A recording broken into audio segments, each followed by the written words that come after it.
Okay, I thought it would be good to go through the process of saying I want to start a new project. I'm going to make a simple like click counter program. What do I do? What's my workflow? So again, I've got my fake student account here. I'm going to go to GitHub, github.com. And in github.com, I'm going to find, so I'm going to go to my organizations. Actually, I think I can just click down here too. I want to go to that CS20 organization I created. And if I browse my repositories, there's this template, right? This public template that I want. I could have made it private, but the fact that it's public, actually other people can use this template as well. All right, so I'm going to select that template because that's I want to start a new project. I'm going to use this template as my starting code. So use this template. The owner, I want to go into my CS20 organization, and I'm going to call this, simple click counter. A simple click counter is my description. Wonderful. Private or public, and we say go. Okay, it generates the repository. So now my start code lives in GitHub. I want to get it onto my computer. So I go to code and say open with GitHub Desktop. GitHub Desktop is kind of my communicator, right, with my local files. And this is already set up. There's the URL I want. And desktop CS20 simple click. And you can choose to wherever you want to save it, but this is where it's going to be saved on my local computer. And it's going to clone it. So now GitHub Desktop knows where these files should live on my computer, and it knows where they should live in GitHub, right? So on the web and the local storage. All right, and then I can just hit open in Visual Studio Code. Yes, I trust the author, and I start programming. Okay, tab title, change that to click counter. I'll copy that and make that also my page title, click counter. And then in here, this paragraph, we're going to get rid of all the text. I'm just going to put a couple of dashes. And I'll do this called count. Count, yeah, just count is good.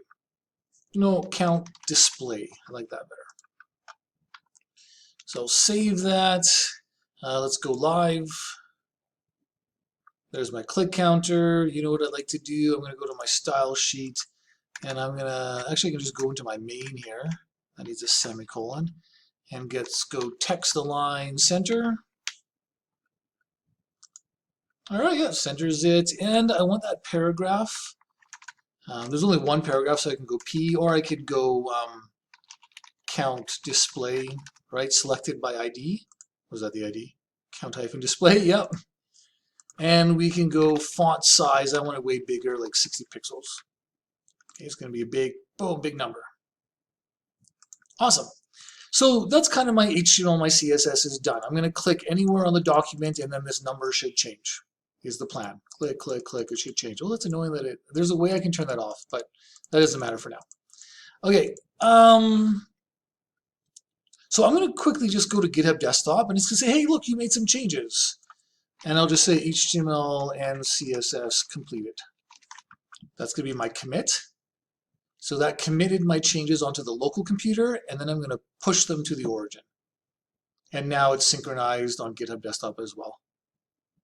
All right, then I go to main.js. Yes, it's saying hi. We change this to click counter by Mr. V. Add an event listener to the document. So we're not going to select an element. We're just going to add an event listener directly to the document, which means whenever I click anywhere on the document, I'll call a function called click count. So here's my event function, like so. I'm going to suggest up here, I'm going to have a global variable called count, which will be initialized to 0.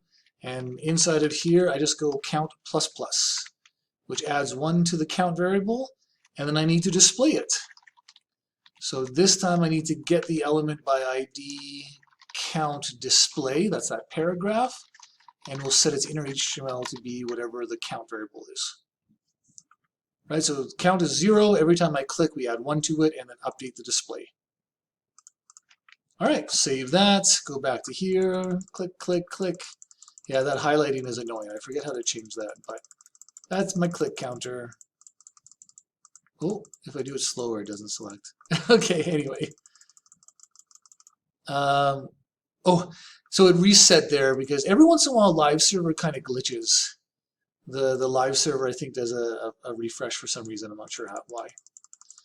All right, but the whole point of this was not the program. It was more, now I go here and say, oh, look, main.js changed. Update main.js. Yes, commit to main, push origin. As easy as that. GitHub Desktop, now that we've got that connection, commit, push, easy to update. And then to save this, you just need to share this link with me. However, because this is a private repository, you couldn't share it with me. I tried to go to the link and it would say not found. So I think if you go to settings, yeah, you can go to collaborators and teams, and you should be able to add people. And my teacher, don't do the fake student, but Mr. Veldkamp is mine. And you could invite me as a collaborator to this repository. So it's private so that not anybody can see it, but you can invite me and then I can see it. So that's probably a good idea. Okay. All right, I think I'm going to stop there.